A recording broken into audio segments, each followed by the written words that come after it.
Was Jesus truly a rabbi? Okay, so what do you guys think? What are the answers? Yes, no, yes and no. Do I have a maybe? Proto-rabbi. Good one, good one. I love that. So when you ask people questions like that, yes, some people would say no. Some would say no. Why? Because what they know and understand the rabbi will not fit with what they know and understand who Jesus is, right? And some people would say yes, absolutely, yeah, because to them the descriptions really match, okay? And then some people would not know how to answer this question at all. So the idea of a rabbi as a spiritual leader, as a teacher of tradition, is really not found anywhere in the Hebrew Bible. Good luck. Go ahead, look, flip through the pages. Try to find rabbis in the Bible. You're not going to find that in the Hebrew Bible at all. Once the concept emerged, and we will talk about when this idea, rabbi, actually came to be, it changed meaning over centuries. As time progressed, as history moved, the meaning of what rabbi means changed over and over. And that is why we have so much confusion where I ask people, is Yeshua the rabbi? Is Jesus rabbi? Some say no, some say yes, some say I don't know, because they're all referencing different points of history, looking for that definition or idea. What is a rabbi? Who is a rabbi? What is the proper rabbi? What is not? So that's where we're stuck. So then it doesn't get any easier when we have so many words. We have we have rabbi, we have rabban, we have rabbuni, rebbe, and so on. Have you ever wondered why we have so many words like that? I mean, we do. And if I ask people what those words mean, half of the people would have no idea and what the difference between any of those words are. In fact, if that's you, you're probably in good company, because a lot of people are wondering about that. So most people today, if you would ask them, they would see a rabbi as a counterpart to a Christian priest or a pastor or an imam in Islam. Okay? So you have the rabbi, you have the priest or the pastor, and an imam. And they're all kind of the same, because their job positions, their duties, their responsibilities are essentially the same.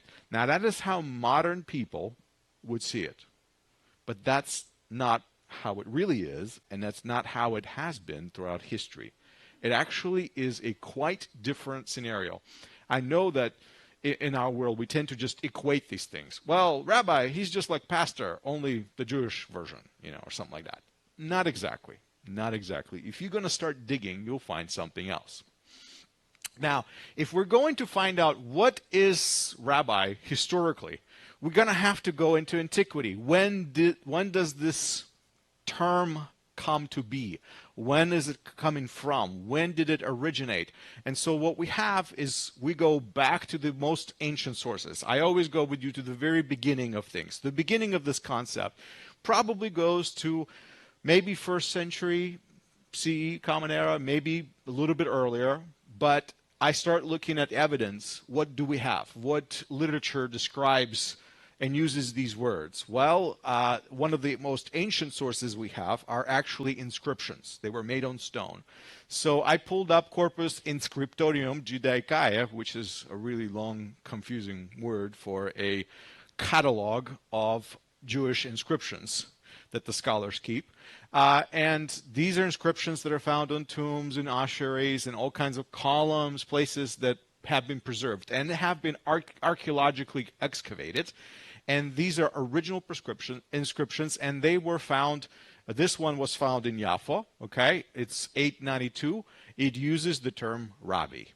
Okay, so we know that at least from that era, we have that word appearing in history, and it has a meaning for people who are living in Jaffa at that time. So we have another inscription right here, 893, also uses the word Rebibi right there. So son of a rabbi. Presumably that's a construction that means that.